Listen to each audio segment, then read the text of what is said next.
I know from my own bitter experiences how frustrating it is to work so hard to get leads only to see them drop out of the sales process. In the early days of my own consulting business, I used to struggle to close small deals, even $500 a month retainers. I'm going to share 2 communication pitfalls that prevent many deals from closing. They relate to authority and empathy.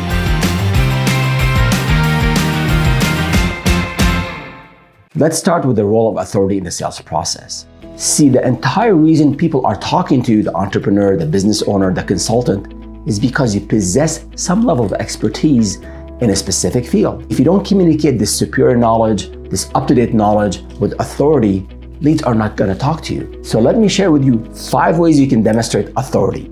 Number 1, make sure your website and your social profiles present useful information. Number 2, if at all possible, include blog posts and case studies. Number 3, seek opportunities to speak at industry events, on webinars or podcasts. Number 4, don't forget to ask previous clients for testimonials and social media reviews. Nothing speaks as loudly as client satisfaction. And last but not least, make sure you always project a professional business image. For example, let's say your friend Joe is looking for a tax professional to help them with an audit. They reach out to 2 tax professionals. Tax professional A sends them some messy emails from a Gmail account. Tax professional B sends a lot of useful information, a list of FAQs on the latest in tax laws, and sends it from a branded email address. Which of these tax professionals will Joe go with? No question there. And before we continue, if you're liking this video, click the like button, subscribe to this channel, and leave us a comment if you have any questions or your ideas on how you applied authority in your own business. The other side of the authority coin is empathy. Think about it.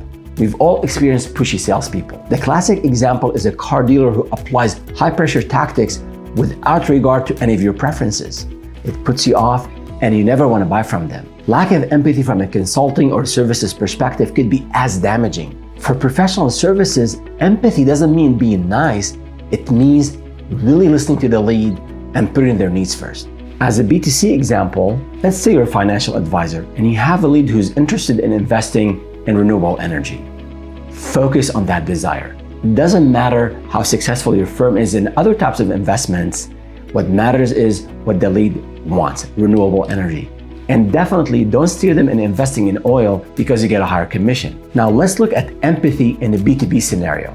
Say you have an IT consulting company and you have a lead who's a local insurance provider.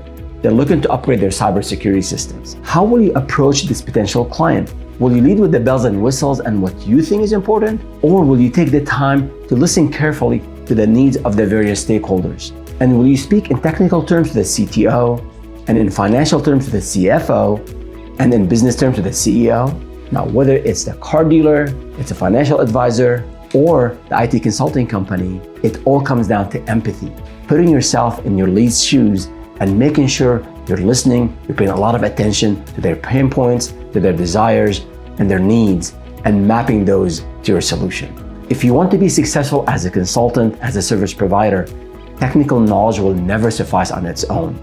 You must lead with authority and empathy. If you like this video, let us know by hitting the like button and subscribe to this channel. If you have any questions, leave us a comment below or on startupaffairs.com. See you next time.